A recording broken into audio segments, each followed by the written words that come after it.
आपके नेता जो कि सबसे ज्यादा यादवों और मुसलमानों की यूनिटी की बात करते थे, लालू प्रसाद, सुनिए सवाल तो सुनिए, बिना सवाल सुने क्यों डर रहे हैं? बोलिए। नहीं आपसे नहीं जंगल राज उन्होंने बिहार में जब आप सवाल नहीं सुनेंगे क्योंकि इनको पता है जो मैं सवाल पूछूंगी उससे इनके वोट बैंक पे खतरा है। राजनीति में मैं नहीं हूँ, राजनीति में आप हैं। आपके और आपके राजनीति में मैं नहीं हूँ, राजनीति में आप हैं। बिहार के वोटर मैं हूँ, आप नहीं हैं। वोटर के नाते मैं सवाल पूछती हूँ तो पर्सनल हो जाता है मामला।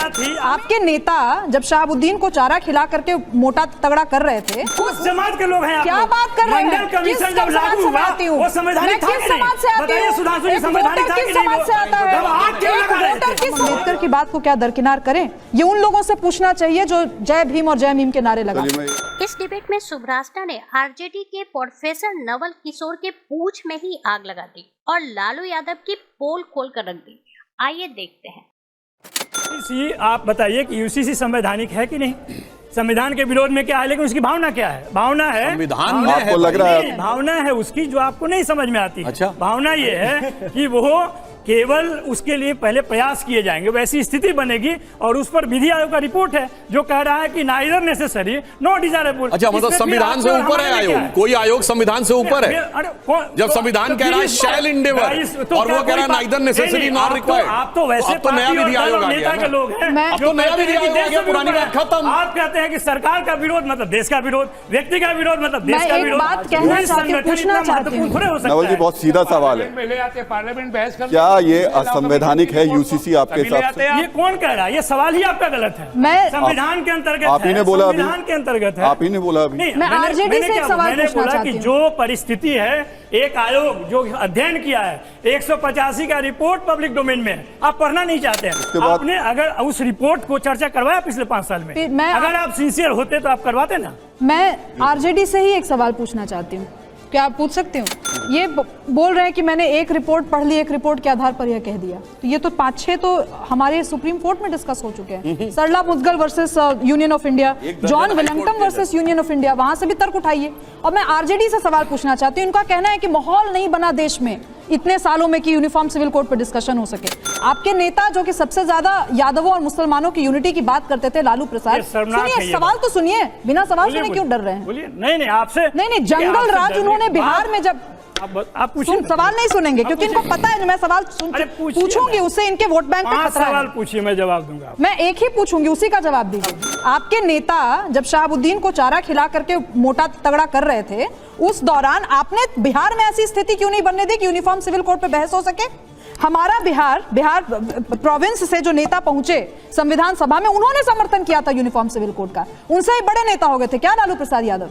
और आज उनके पुत्र राज कर रहे हैं बिहार पर। आप लोगों ने कौन सा माहौल बना दिया कि यूनिफॉर्म सिविल कोड पे बहस हो सके? आपका मॉरल राइट नहीं है पूछने का, नैतिक अधिकार ही नहीं है आपको बात करने का। यही सवाल है, पूछिए। सुब्राता जी, देखिए, व्यक्तिगत रूप से अगर आप आरजेडी से परेशान हैं, लालू यादव से परेशान हैं, आपकी सोच हो सकती है, लेकिन सवाल क्या है? आपके पास कोई सवाल ही नहीं है। नवल किशोर जी, राजनीति करने वाले लोग के पास कोई सवाल नहीं हो सकता है। नवल किशोर जी, राजनीति में मैं नहीं हूँ, राजनीति में आप, आपके और आपके संगठन में कोई दम नहीं हूँ, राजनीति में आप है। बिहार के वोटर मैं हूँ, आप नहीं है। वोटर के नाते मैं सवाल पूछती हूँ तो लालू यादव की राजनीति क्या थी आप समझ लीजिए पहले। मंडल कमीशन लागू हुआ, मंडल कमीशन संविधान में था कि नहीं? मंडल आयोग का रिपोर्ट जो आया था संविधान संगत था कि नहीं? मंडल कमीशन का जब सरकार बन रहा था, बीपी सिंह समय सरकार में थे कि नहीं? मंडल कमीशन लागू हुआ, बीजेपी बाहर के समर्थन के वापस लिया। जब संविधान संगत बातें हो रही थी इस देश में, आप रोड पे सड़क पे आग लगा रहे थे। कुछ जमात के लोग हैं। क्या बात कर रहे हैं? मंडल कमीशन जब लागू हुआ वो संवैधानिक था कि नहीं? बताइए सुधांशु जी, संवैधानिक था कि नहीं? जब आग क्यों लगा रहे थे? को उसके हक दी जा रही थी, वो भी संविधान सभा में। शायद उनको याद ही नहीं है। इस तरह की बात मत कीजिए। किस समाज से हैं आप? कौन सा? एक नेता एक नॉर्मल वोटर को कह रहा है आप जिस समाज से आते, आपका खून नहीं खोल रहा। मैं संगठन की बात कर रहा हूं, आप लोगों का, युवाओं का। नवल जी, मेरा सीधा एक सवाल अगर नेता से पूछ दो तो वो पर्सनल हो जाता है। करने का तो ट्रेनिंग ही आप लोगों की। धिक्कार है युवाओं पर। नवल जी, मेरा सवाल बड़ा सीधा था कि आप यूसीसी के जाता है और वो उल्टा वोटर को बोलता है और आप लोग बैठे चुपचाप, किसी को कोई प्रतिकार नहीं। ये भी कहते रहे हैं कि बूढ़ाबाद साहब को लालू यादव ने कहा है, आपको चुनौती देता हूं, आप एक डॉक्यूमेंट दिखाइए, एक व्यक्ति दिखाइए। नवल जी कहाँ चले गए आप? ये प्रचार करते करते तो आपका नवल जी क्या किया छोड़ करके मुझे दिल्ली आना पड़ा? क्या लालू यादव को बिहार और देश के राजनीति में? लालू यादव पे डिबेट नहीं कर रहे हैं हम लोग। वही चर्चा है ना। अरे लालू यादव पे डिबेट नहीं, इन्होंने सवाल ही पूछा आरजेडी और लालू यादव पे, तो जवाब किस बात का? आपकी पार्टी पे डिबेट नहीं। एक मिनट दे दीजिए। ये लालू यादव पे डिबेट नहीं। हम लोग मुद्दे पे आ जाते हैं, हम लोग मुद्दे पे आ जाते हैं। जवाब दे रहा हूं ना, आपको क्यों नहीं पूछ रहे? आप पूछ रहे हैं मंडल कमीशन के खिलाफ में जो मंडल विरोधी लोग आग लगा रहे थे उसकी घोषणा करते हैं। नहीं, ये तो ये विरोधी थे कि नहीं? शुभराज सर, नवल जी आप दोनों देखिए, अगर ऐसे बात करेंगे तो मुश्किल होगा। ना देखिए रुके रहमानी साहब। एक 21वीं विधि आयोग ने उस पर रिपोर्ट दिया जिसमें कहा नाइदर नेसेसरी नॉट डिजायरेबल, बहुत इंपॉर्टेंट है, और वो 185 पेज का डॉक्यूमेंट है, उसमें कारण लिखे हुए हैं और उसमें बहुत सारे कारण लिखे हुए हैं जिसमें कहा गया है कि हर धर्म में महिलाओं की जो स्थिति है वो ठीक नहीं है, और उसने सुझाव भी दिए हैं कई सारे। अगर यूसीसी के प्रति इतना ही ईमानदार हैं और वो लाना चाहते हैं और देश हित में लाना चाहते हैं, ये जानते हुए कि यह देश मल्टी कल्चरल है, मल्टी रिलीजन है, मल्टी लैंग्वेज है, और इस तरह का देश पूरे विश्व में कहीं नहीं है। आप कह रहे हैं ना कि कहाँ पे, जहाँ पे यूसीसी लागू हुए हैं वो एक धर्मीय राज्य है, बहुधर्म की स्थिति नहीं है यहाँ पे। यहाँ पे मान लीजिए मैं कह रहा हूँ कि जिस परिस्थिति में हम बात कर रहे हैं वह एक संवैधानिक है और किसी को उससे परहेज नहीं है, लेकिन यह आकलन का वर्ष है। इन्होंने कहा कि मुस्लिम कम्युनिटी को टारगेट क्यों किया जा रहा है? ये कम्युनल भाषा नहीं है तो कौन सी भाषा है? मैं पूछना चाहती हूँ आपसे। जब बात यूनिफॉर्म सिविल कोड की हो रही है तो ये कम्युनल एंगल से कॉन्वर्सेशन किया जा रहा है, ये कौन बात कर रहे हैं? क्या आपने किसी ट्राइबल व्यक्ति को देखा कि आकर के इस तरह की तरीके की बात की? संविधान सभा में जब बहस हो रही थी यूनिफॉर्म सिविल कोड पर, सबसे पुरजोर आवाज अगर यूनिफॉर्म सिविल कोड के खिलाफ आई थी तो वो आदिवासी समूह से आई थी।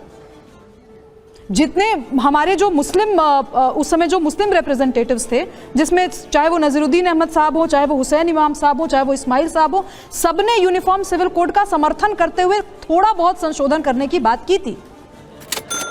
तो मैं तो कह रही हूं कि हिंदू समाज से विरोध आया, लेकिन आज मैं किसी भी हिंदू समाज के व्यक्ति को आगे खड़े होकर के यूनिफॉर्म सिविल कोड का पुरजोर विरोध करते हुए नहीं देखती। ये संवेद स्वर अगर आता है मुस्लिम कम्युनिटी से तो ये जिम्मेवारी तस्लीम रहमानी जैसे लोगों की होनी चाहिए कि वो आगे आकर कहें कि बतौर मुसलमान मैं यूनिफॉर्म सिविल कोड के समर्थन में हूं और मैं जिम्मेवारी लेता हूं कि मैं जाकर के मुस्लिम पर्सनल लॉ बोर्ड को कन्विंस करूंगा। पूछिए क्यों? क्योंकि अगर आज मैं यहाँ पे कुछ भी ऐसी बात कहूंगी जिनसे इनकी भावनाएं आहत होंगी तो ये सीधे संघ पे चले जाएंगे, है ना? तो मैं भी, तो आप कुछ बोलेंगे तो मैं भी आपकी कम्युनिटी पे बोलूंगी। दिक्कत क्या है इसमें? कम्युनल डिबेट इस देश में नहीं होगी अगर लोग तर्कों की बात करेंगे और एक एक पॉइंट पे आप बात कीजिए ना। यूनिफॉर्म सिविल कोड से दिक्कत अंबेडकर को तो नहीं थी।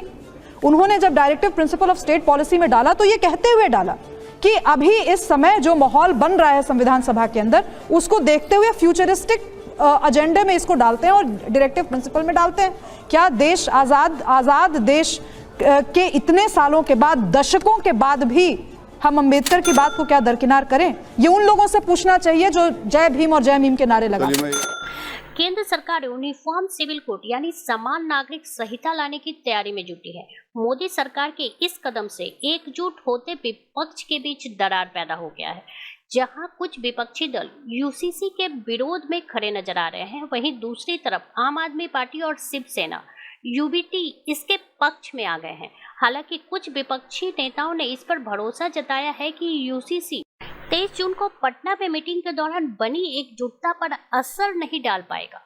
उधर विपक्ष का दावा है कि यूसीसी के जरिए भाजपा ध्यान भंग करना चाहती है। उन्होंने कहा कि जब आप नौकरियां नहीं दे पा रहे हैं, चीजों के दाम पर नियंत्रण नहीं कर पा रहे हैं, सामाजिक ताने बाने को छिन्न भिन्न कर रहे हैं, अपने वादे को पूरा नहीं कर पाए हैं, तो 2024 से पहले इस तरह का दांव खेल रहे हैं। गौरतलब है कि यूसीसी कानूनों का एक कॉमन सेट होगा जिसमें विभिन्न धर्मों और जातियों का प्रथागत कानून सम्मिलित होगा। साथ ही वह विवाह, तलाक, विरासत जैसी विभिन्न मुद्दों को नियंत्रण करेगा। संविधान में यह राज्य के नीति के गैर न्याय संगत निर्देशक सिद्धांतों का एक हिस्सा है। वहीं साल 2018 में विधि आयोग ने कहा था कि इस स्तर पर यूसीसी ना तो जरूरी है और ना ही इसकी इच्छा होनी चाहिए। इस बीच उत्तराखंड सरकार की ओर से बीते साल बनाई गई समिति भी समान नागरिक संहिता पर अगले 2-3 सप्ताह में रिपोर्ट दे सकती है। खबर है कि भाजपा नेतृत्व चाहता है कि पहले इसे उत्तराखंड में लागू किया जाए और इसके असर को देख लिया जाए। इसके बाद इसे पूरे देश में समान नागरिक संहिता को लागू किया जाएगा। भाजपा को लगता है कि चुनावी साल में यह ऐसा मसला है जिससे हिंदुत्व काट चल सकता है। इसके अलावा ध्रुवीकरण के लिहाज से भी यह अहम है। कांग्रेस समेत कई विपक्षी दल इसका समर्थन नहीं कर सकते और मुखर विरोध का भाजपा को फायदा दिख रहा है।